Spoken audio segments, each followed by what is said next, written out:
I was scribbling down some notes during the presentation and the gameplay that you showed yesterday, and then I was kind of like trying to type them up into some questions and thoughts and themes and things, and I kind of ended up with a few bullet points under the title of Funko Fusion isn't what you think it is, as like a kind of because I think maybe 'cause I hadn't looked super deeply into the game. I kind of think I'd seen the initial teaser last year, and then the event kind of taught me everything else that I now know about it.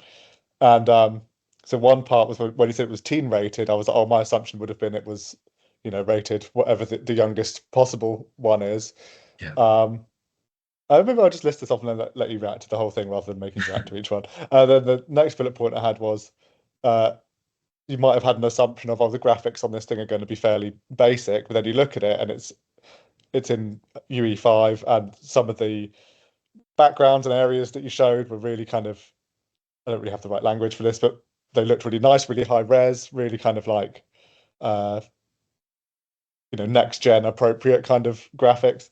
Um, and there might have been an assumption that, oh, it's just going to be like a clone of the Lego games, but actually it looks quite different from a gameplay and kind of uh, overall kind of design kind of point of view. It has the co-op is online and it goes up to 4 players, so that in itself is very different to what you might think if you were just thinking it was going to be exactly like a Lego game.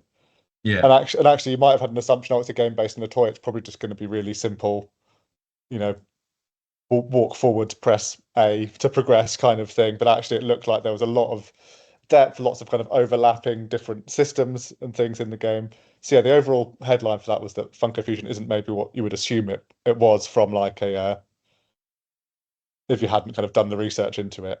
And kind of like, what does kind of hearing that all kind of listed out? Well, how would you kind of react to that ramble? I actually I and I think that's kind of where we're at. If you look at you know, the box art, I love the box art. But if you look at it, you could initially think, is this a kid's game?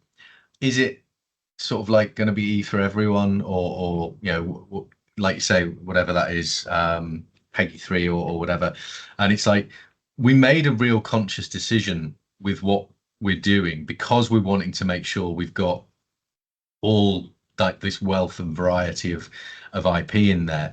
We wanted to be faithful to those IP. So something like Hot Fuzz, for example, Leslie Tiller, the florist, she does get murdered. Someone like stabs her through the neck with shears, right? Tim Messenger does get like a big piece of masonry on his head. We've got to include that stuff, but obviously in a tasteful way. So we're working with that kind of thing. John Carpenter's The Thing is the same. Like that movie has some pretty graphic scenes, and it's like, right, how can we do those and stay authentic, but also not make a game that feels really disparate? So we did a lot of work early doors with like, how do we get the right tone for the game? How do we ensure that it's mature but not too mature, but then that sits alongside something like a Masters of the Universe or a Voltron, so there's a nice boundary line. And that's where we settled on teen, and that's why a lot of the gore is done in a way that's more comedic, so that it's tasteful. So like a lot of stuff is vinyl, in terms of the plastic sort of nature, and so the splats are very like look like they could be a physical piece of plastic that you pick up and put down. And I think that's the perception that we've got to make people understand by showing them the game, by letting them see more gameplay. When we released some gameplay last month, that was so that people could see, oh right, okay, I get it. It's a game that's actually got depth. They've actually thought through like the characters. They're not just skins. They are all kind of unique. And these guys that, because to be fair, a lot of us have worked on the Lego games previously. When we were at the other studio, like we had to make sure we also moved forward. So there's always going to be some DNA in there. I've always worked on like licensed products in my career, and it's like that teaches you to get the most out of the IP and to really do your research and really hone into what would a fan of that IP want.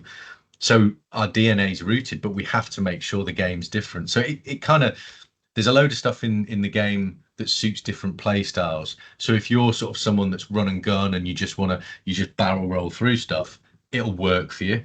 But at the same time, if you're someone that like is a bit more thoughtful and a little bit more sort of, I guess, planned in your approach, it works that way.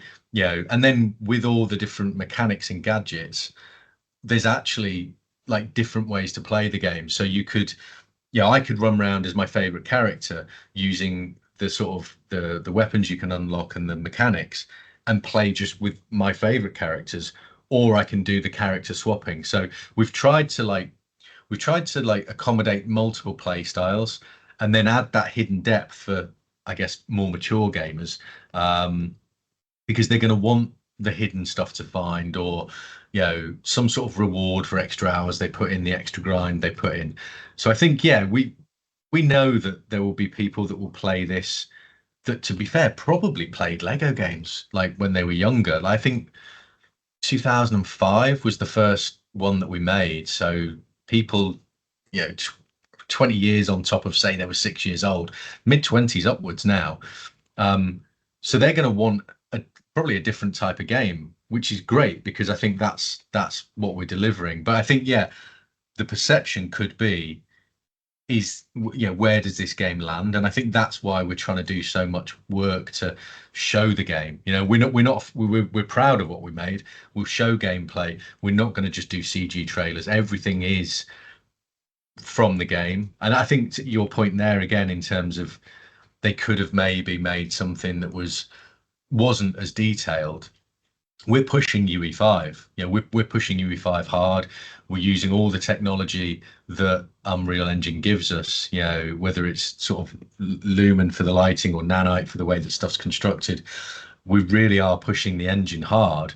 And I think people will see that when they play it and go, actually, this is really complex. When you lift the lid and look under the bonnet, these guys have know their stuff and they've worked hard. And I for me, I'm always happy to talk candidly about what we make, and I think people will be pleasantly surprised. There's a lot of depth, there's a lot of complexity to the game, and also a lot of fun. At the end of the day, games have got to be fun in my mind, and so we've tried to make the most fun game we can, and we'll see what players think about it.